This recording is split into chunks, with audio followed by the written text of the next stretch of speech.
অসমৰ মাজভাগত য'ত পাটকাই পাহাৰবোৰ আকাশৰ সৈতে মিলিত হয়, এই সৌন্দৰ্যৰ পৰিসৰ দিহিং পাটকাই ৰাষ্ট্ৰীয় উদ্যান।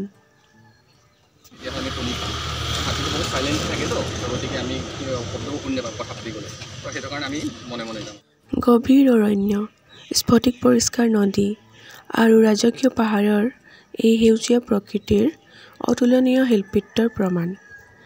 আমাৰ বি.এড চতুৰ্থ ষান্মাসিকৰ প্ৰশিক্ষাৰ্থীৰ দলটো যোৱা 4 মাৰ্চ তাৰিখে এই স্থানলৈ ভ্ৰমণ কৰাৰ সুযোগ পালোঁ। সহায়ক তথা তত্ত্বাৱধায়ক দেৱজিৎ সোণোৱাল ছাৰে আমাক এই অৰণ্যৰ বিষয়ে স্তৰে স্তৰে বুজাই গ'ল। আহকচোন তেখেতৰ পৰা শুনো এই গছজোপাৰ বিশেষত্ব। এটা হ'ল চেপ্ৰফাইটিক, এটা হ'ল চিম্বায়টিক, আৰু এটা হ'ল পেৰাচাইটিক। এতিয়া আমাৰ এই গছজোপাত যিখিনি আছে সেইখিনি হ'ল পেৰাচাইটিক। যেনেকৈ ধৰক মানুহৰ গাত ধৰক চিকৰা লাগিলে বা অন্য কিবা কিবি লাগিলে আৰু চাহী লাগিলে ঠিক তেনেধৰণে এই গছজোপাত মাৰি পেলাব, সেইখিনি আৰু বেমাৰ আৰু তাৰ কাৰণে এইবোৰ। তাৰপিছত এইটো হৈ গ'ল আপোনাৰ পেৰাচাইটিক হয়।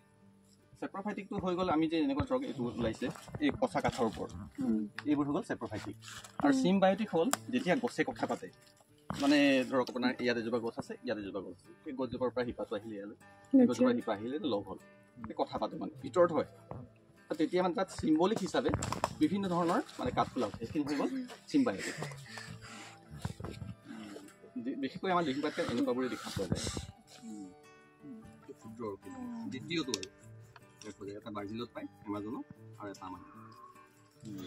এই বিষয়ে অৱগত হোৱাৰ পিছত অলপ আগবাঢ়ি গৈ বৰক্ষা অৰণ্য মানেনো কি ছাৰে আমাক খুব ভালদৰে বুজাই দিলে। বৰষুণ ট্ৰেইন ফৰেষ্ট সেইটো নহয়। বৰ্ষাৰণ্য হৈ গ'ল আমাৰ ইয়াত 4টা স্তৰ আছে, মানে তাৰ লগতে সংগতি ৰাখি বৰ্ষাৰণ্য হিচাপে কোৱা হয়। যেনেকৈ ধৰক আপোনাৰ ঢেকীয়া বা তেনেকুৱা ধৰণৰ সৰু গছবোৰক হাৰ্ব লেয়াৰ বুলি কয়, ঔষধিযুক্ত মানে গছবোৰ আৰু তেনেকুৱা। তাৰ ওপৰত আহিলে আণ্ডাৰ ষ্ট'ৰেজ লেয়াৰ বুলি, এই ধৰক আপোনাৰ এই নাহৰ ফুলিবোৰ কিবা কিবি এটা লেয়াৰত চাবচোন আছে। তাৰ ওপৰত আছে কেনপি লেয়াৰ, মানে বিথিকা বুলি কয়, যিটো এটা গছৰ আন এটা গছৰ ডালৰ সৈতে লগ লাগি থাকে, সেইটো বিথিকা। একেবাৰে টপ লেয়াৰত আমাৰ দুজোপা গছ আছে, হলং, মেকাই আৰু হৈ গ'ল আপোনাৰ ভেলো গছ। ভেলৰ সংখ্যাটো কম, সেইটো কাৰণে ভেলো বুলি আমি নকওঁ ইয়াত, বিশেষকৈ হলং আৰু মেকাইটোৱে ইয়াত কোৱা হয়। যেতিয়া ধৰক আপোনাৰ এবাৰ যদি বৰষুণ দিয়ে ইয়াত, সেই বৰষুণৰ ভাৱটো বহুত দিনলৈকে থাকি যায়। কাৰণ বিশেষকৈ অৰ্কিড আছে, মছ আছে, এলগি আছে, সেইবোৰ যেতিয়া বৰষুণটো পৰাৰ লগে লগে কি হৈ যায়, প্ৰথম টপ লেয়াৰ পৰিব, টপ লেয়াৰৰ পৰা কেনপি লেয়াৰ, তাৰপিছত আহিলে আণ্ডাৰ ষ্ট'ৰেজ লেয়াৰ, আৰু একেবাৰে শেষত হাৰ্ব লেয়াৰ পৰিব। যেতিয়া ধৰক আপোনাৰ সেই বৰষুণটো দিয়াৰ পিছত 2-3 দিনলৈকে সেই বৰষুণ টোপালবোৰ লাহে লাহে নিজৰ কৰি থাকে। এতিয়া আজি ৰ'দটো ওলালে, কালি বৰষুণ দিছিলে, সেই এতিয়া গৰম ভাৱটো উঠিছে, উঠাৰ লগে লগে সি জলীয় বাষ্প হৈ মেলি ধৰক এটা লেয়াৰত সি বিন্দু কণিকা হৈ যাব। আকৌ বতাহ যেতিয়া বলিব, আকৌ সেই টোপালবোৰ তলত পৰি যায়, গতিকে চাৰ্কুলেশ্যন হৈ থাকে। গতিকে সেই বৰষুণ দিয়া ভাৱটো থকাৰ কাৰণে এমাজনৰ ব্ৰাজিলৰ লগত তুলনা কৰি পিনে পূবৰ এমাজন বুলি 2003 চনত আখ্যা দিছিল। তাৰ পৰাই এমাজন অফ ইষ্ট হৈ গ'ল, আৰু সেয়াই হ'ল মানে কি হ'ল বৰ্ষাৰণ্য। ইয়াত মানে ডাইৰেক্টলি বৰষুণ নিদিয়ে, বুজি পালে? সেইটোৱে বৰ্ষাৰণ্যৰ চমু আভাস আৰু ব'লক।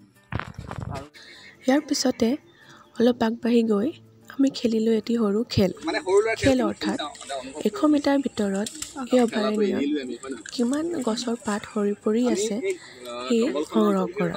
আমি এটাই কাম কৰোঁ, বিশেষকৈ পাত কালেকশ্যন কৰোঁ, আৰু এনেকুৱা হ'ব লাগিব এখন পাত আন এখন পাতৰ লগত মিল থাকিব নালাগিব, মানে বিভিন্ন বেলেগ বেলেগ গছৰ হ'ব লাগিব।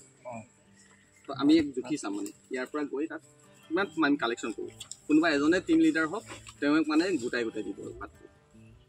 আমি লাষ্টত হিচাপ কৰিম যে 100 মিটাৰত আমি কিমান গছৰ পাত পাইছোঁ।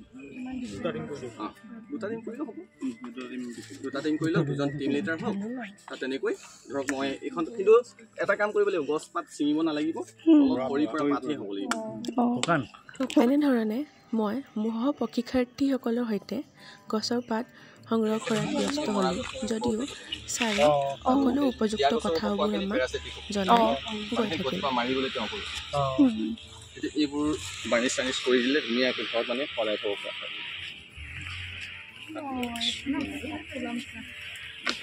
আৰু ইয়াৰ অন্তত আমি 100 মিটাৰ দূৰত্বত 50 বিধ নানা প্ৰকাৰৰ পাত বিচাৰি পালোঁ।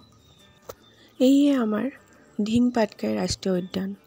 এই উদ্যানখন আমাৰ পৃথিৱীৰ অবিতৃক্য কোণবোৰত আমাৰ বাবে অপেক্ষা কৰি থকা সৌন্দৰ্য, আশ্চৰ্য আৰু যাদুৰ এক মাৰ্মিক স্মাৰক হিচাপে থিয় হৈ আছে।